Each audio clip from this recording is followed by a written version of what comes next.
The Mystery Playhouse, a rebroadcast for the servicemen and women of the United Nations.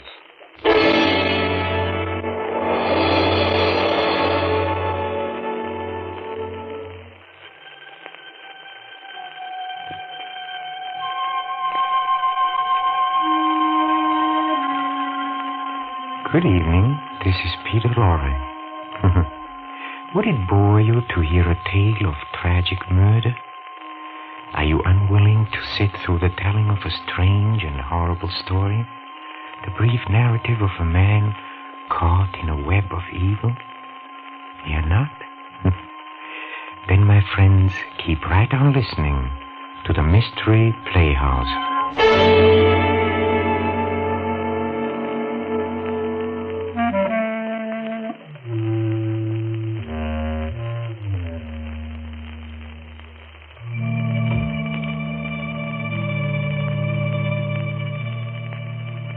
A sense of humor, I've heard it said many times, is of real benefit to him who possesses one. This particular sense has come to be so generally admired that it has attained the stature of a first-class virtue. Well, the fellow whom you're about to meet, while hardly falling into the virtuous category, he does have a sense of humor. Things like murder or hate and madness, or someone telling him his mother just died, practically rolls him in the aisles. He loves a good, ghoulish joke. Oh, and he loves to tell them, too. He's about to start one now. So follow me, please, to the Inner Sanctum and your host, Raymond.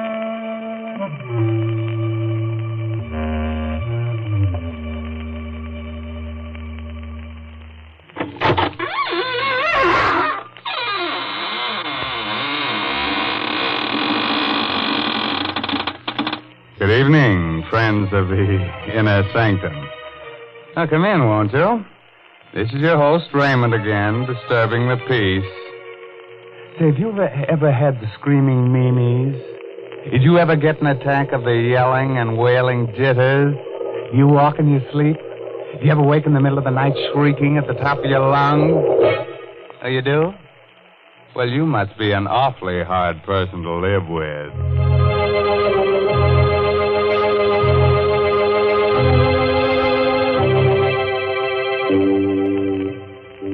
Well, friends, it's time for our story to begin. From this point on, forget everything pleasant. Get a finger ready to chew on, turn the lights down low, and listen to Peter Lorre tell you the blood-curdling tale, Death is a Joker. Come with me to the Criminal Courts building. A tense hush falls upon the spectators as Charles Luther takes the stand. Gentlemen of the jury, I'm accused of murder. I'm an actor, a comedian. Look at my face. Ugly, huh?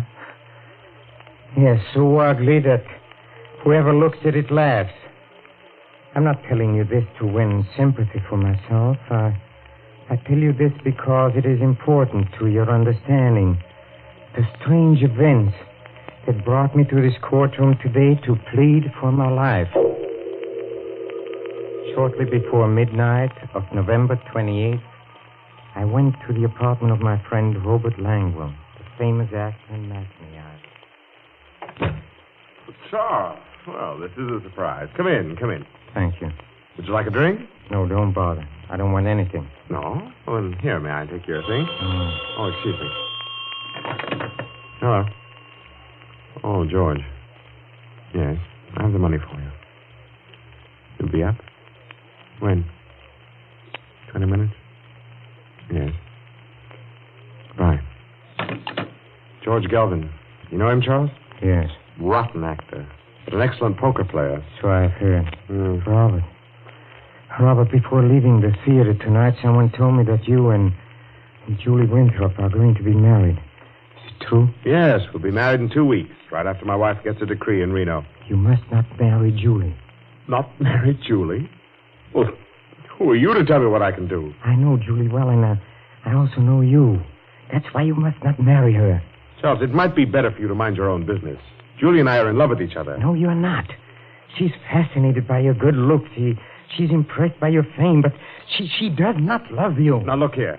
We may be old friends, but I've stood all I'm going to. Oh, wait a moment. I get it now. You're in love with her yourself. I'm in love with Julie. No, we are just friends. Friends? You're madly in love with her. That's why you came here tonight, isn't it? No. Friends. Stop your laughing. You in love with a girl like Julie. Why should my love make you laugh? Oh, so you admit it, huh? All right, I do. Why is it so funny? Do you think she'd have you? You, a clown, ugly, clumsy. You in love with Julie? And why not? Why not? You! Stop your laughing. Stop it. Can I? Look at yourself. Charles, let go of me. No. You're choking. Let go. A joke, huh? Charles. A joke. Laugh. Go ahead. Laugh now. Laugh. Robert. Robert. I didn't mean it. Robert. Good Lord, what have I done?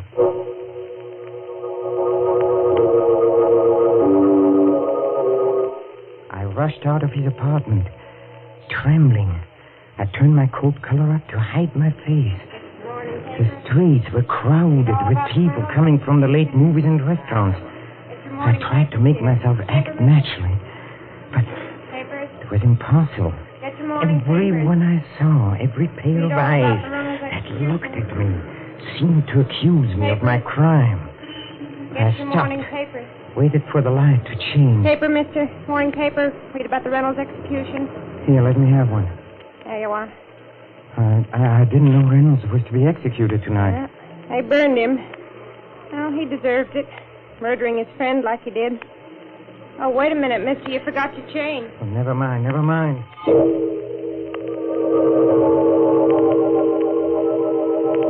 I went to my apartment and I looked at the newspaper I had bought. There was a photograph of Reynolds on the first page. In his face, I saw my future. The shattered hopes, the torture of the trial, the horrible, nerve-wracking experience of waiting for death. I flung the paper away. I went to the window. I opened it. I looked down 17 stories to the ground. How tiny people look. The automobile lights moved like so many fireflies. I climbed out on the edge. I braced my arms. I took a deep breath. One last look. I closed my eyes and... Doorbell rang. I hesitated a moment. I decided to answer it. I closed the window, went to the door. Hello, Charles. Julie. Why did you rush away from the theater tonight? I was anxious to talk to you. Talk to me about what? I need your advice, Charles. What's wrong? Well, it's Robert. What happened? Well, nothing happened. It's just that I'm not sure I love him. I'm not sure. Yes, when I'm with him, everything seems all right. He's handsome and charming, but when I'm alone, I begin to wonder and to doubt. Why? Can't you guess why? Yes. You love someone else? Yes. Oh, who is it? You. Me? Yes, that's what I came here to tell you. That's why I don't want to marry him. Yes, I would have told you before, but I was so afraid of making a fool of myself. You didn't seem to care. I didn't care. Julie, this is crazy. I loved you from the moment I saw you. You loved me? Yes. But, darling, why didn't you tell me? Tell you. How could I? You're so young. You're so beautiful. And look at me. Ugly, clumsy. How could I speak to you? Fools we both were. How you look means nothing to me. Nothing? Of course not, darling. How lucky we are we found out in time. In time? In time? Oh, merciful heavens. What a joke. What a joke. Charles, what's wrong? What There's a tears joke. streaming down your face. Charles, you're hysterical. Now stop it. What a joke. Stop it! Julie,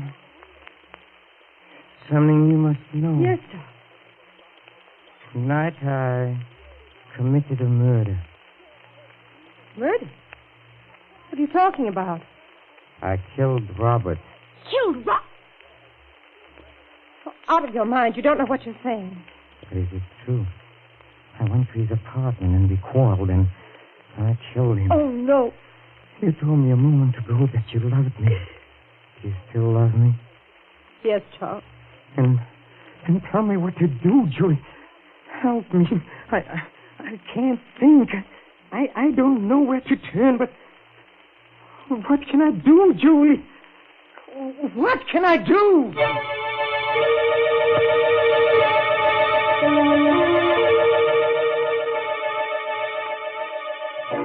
Pull yourself together, Charles. This may not be as hopeless as you think. Why? Was Robert alone in the apartment when you called? Yes? Were you seen entering or leaving? No. Are you sure? Yes, his apartment is on the second floor.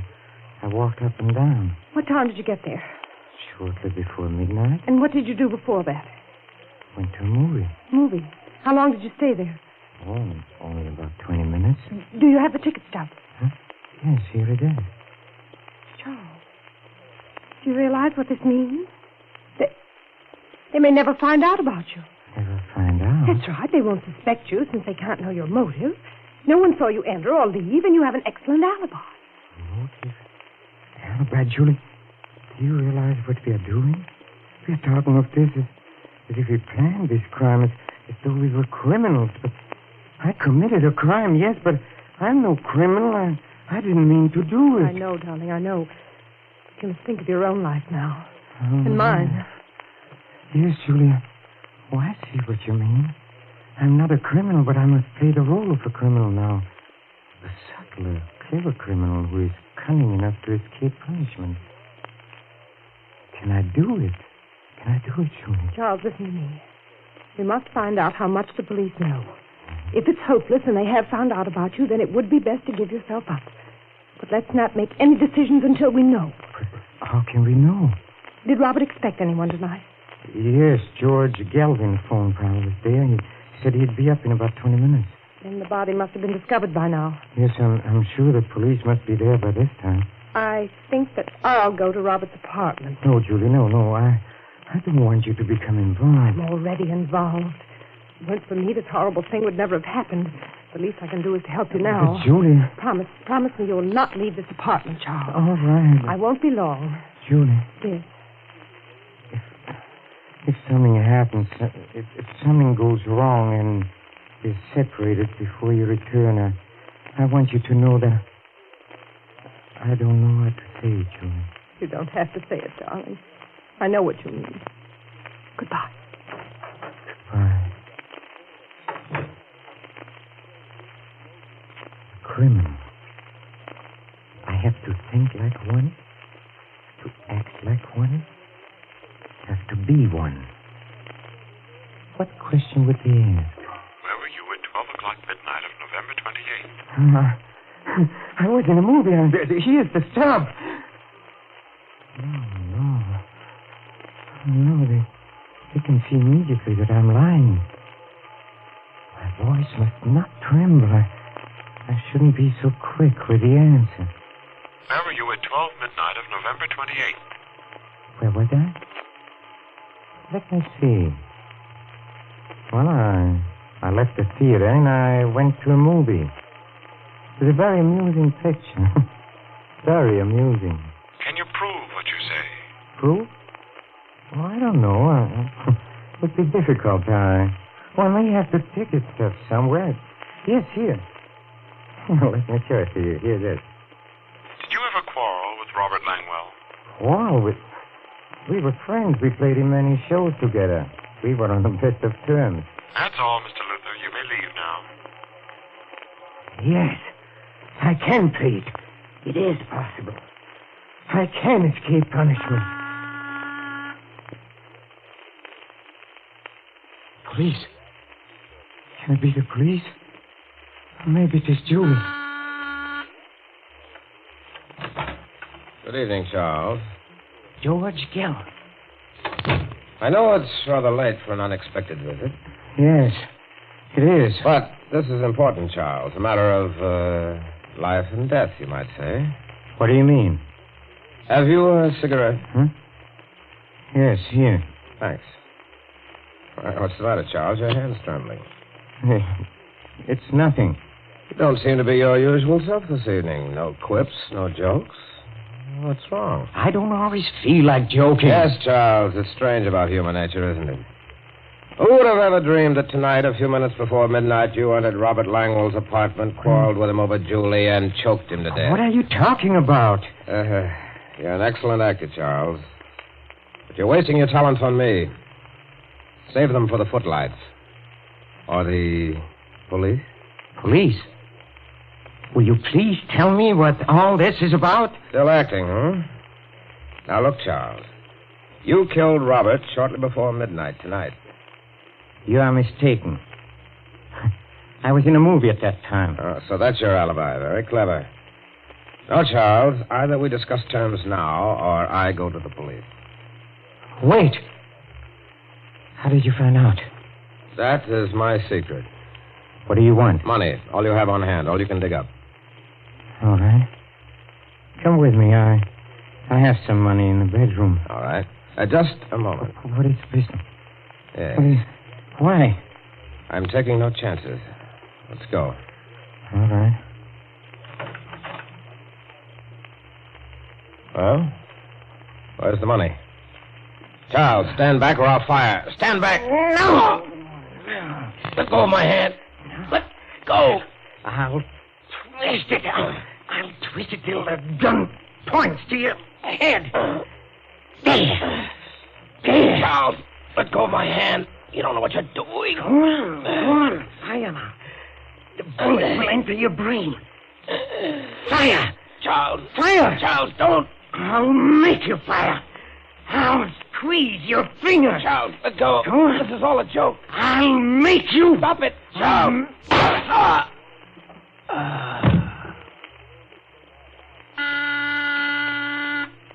Just a second.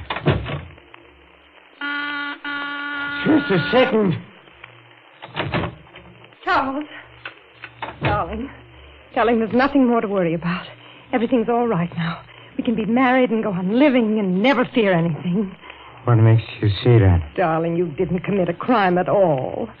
What do you mean? Robert's alive. Alive? Yes, he's downstairs now paying the taxi. Robert is alive? Yes, I spoke to him about the marriage, and he was wonderful about the whole thing. Darling, aren't you happy? Our worries are all over. You can smile and be gay. That must be Robert now. Hello, Charles. Robert, I thought you were... Well, I'm not. But how did you... You see, I fainted. George Gelvin came in and brought me to. George Galvin. Did you tell George Galvin what happened? Yes, I did. Look here, Charles. As I told Julie, I'm willing to forget the whole thing if you are. Forget? Forget? Yes. It might have ended tragically, you know, but thinking it over, I realize I'm as much to blame as you are. So if you're willing to shake hands. Shake hands? There now, darling. There's nothing more to worry about. I feel so happy I could... Charles, what's the matter with you? It's nothing. It's nothing. It's nothing.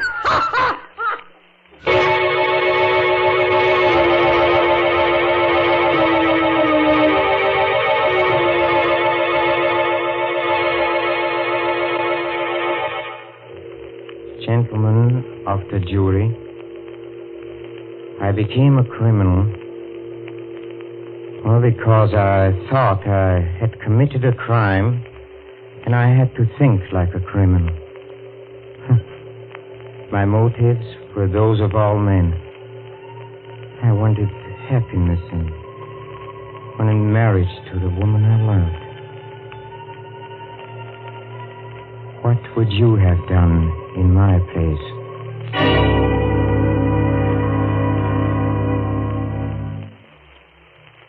And I still think I know that guy.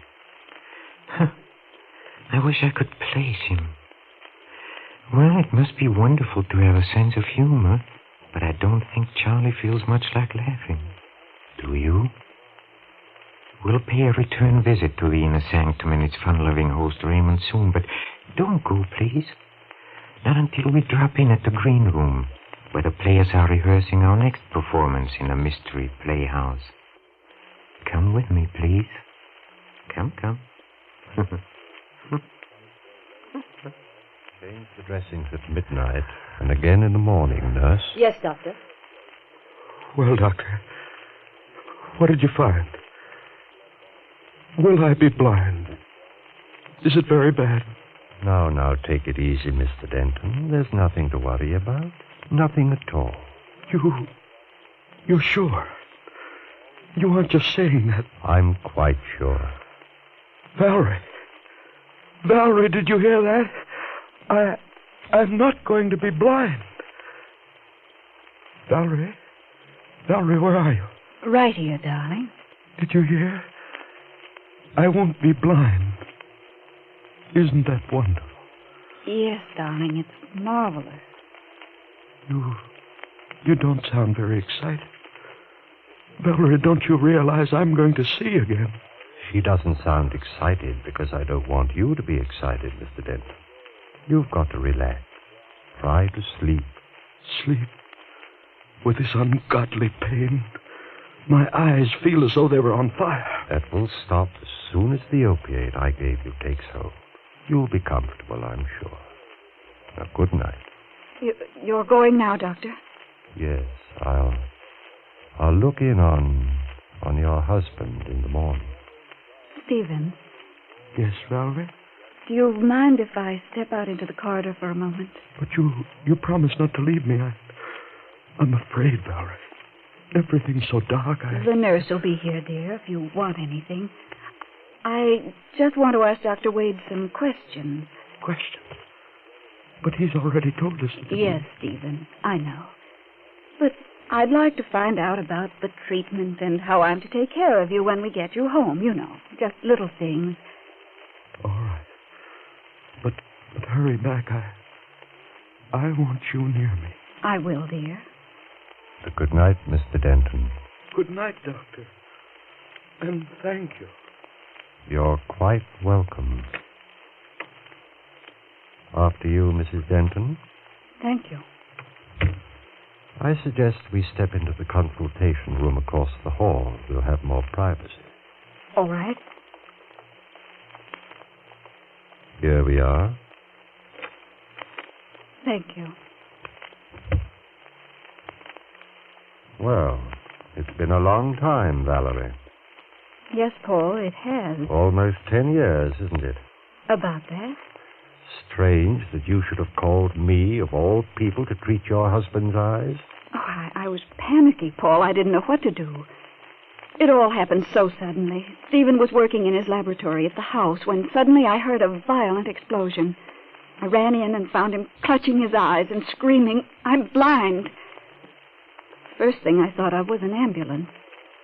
Then you. Why didn't you think of me 10 years ago? That's not fair, Paul. Was it fair to turn your back on me and then to marry a man almost twice your age? Paul, please, why bring up ancient history? It isn't ancient history to me.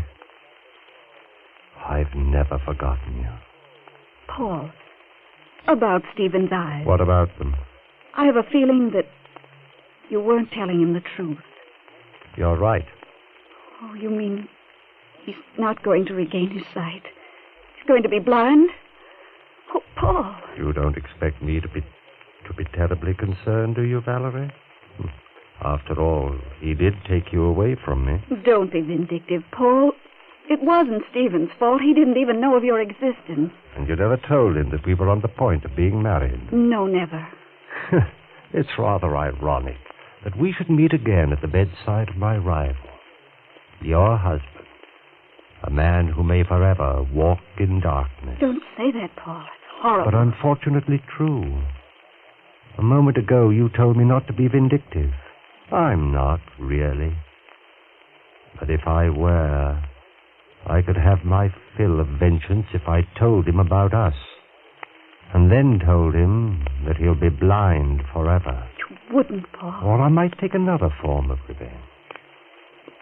I could tell you that an operation is called for. A very delicate operation. Are you trying to say that there might be a chance? Yes. But supposing I refuse to perform the operation? Paul, you're joking. You can't mean that. Perhaps not. But you call me vindictive. Suppose I operate and my scalpel slips. What if he dies? That would be murder. You're not a murderer, Paul. You wouldn't risk your professional reputation. Why must you torment me this way? You really love him, don't you? Yes, I do. Then forget the things that I've been saying. I want you to think of me as a friend. I want you to trust me. I do trust you, Paul. Thank you. Now as to the possibility of surgery. Here is the situation. The transparent film over your husband's eyes, the corneas, were burned and torn by the explosion. They've been so damaged that blindness will result, even though the eyes heal. But you think an operation would cure that? Possibly, although it's a very delicate job. The injured cornea must be peeled away and replaced by a fresh, healthy one. Where can you get healthy corneas? From the eyes of the dead. Oh. It isn't quite as horrible as it sounds, Valerie. You know, dying people often will their eyes for just this purpose. We maintain what we call a corneal bank. It's much the same as a blood bank, only but there's this difference. Corneal tissue can't be stored more than 48 hours. It must be fresh, or it's no good. You have some available in the bank? No, that's the trouble. I'm afraid we haven't. But there's got to be some, Paul. I don't know where, Valerie. Unless... Unless what? I was just thinking. Last night, one of the interns asked me to look at a charity case that puzzled him. The patient is a Hindu or a Persian named Chandra. He lives in a dirty little shack near the waterfront. Yes, Paul. I stopped by and examined him. I found an incurable condition. There's no way to save him. He won't live more than a day or two, but his eyes are healthy. You mean you think he might... I don't know. You'd have to have his consent, of course. Take me to him, Paul. I'm sure I can make him understand. Oh, it may not be so easy, Valerie. He's a strange person. A mystic and a spiritualist. Let me try. Just take me to him. All right. We can go there now.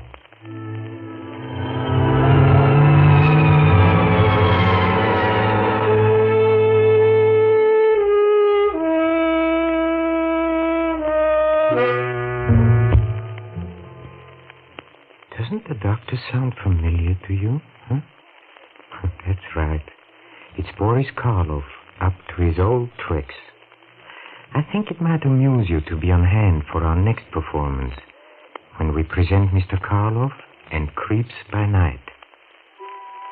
This is Peter Lorre closing the doors of the Mystery Playhouse.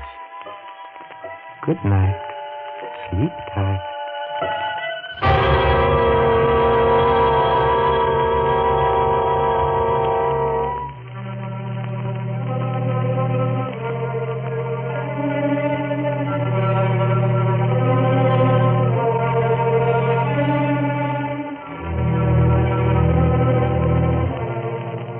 This is the Armed Forces Radio Service.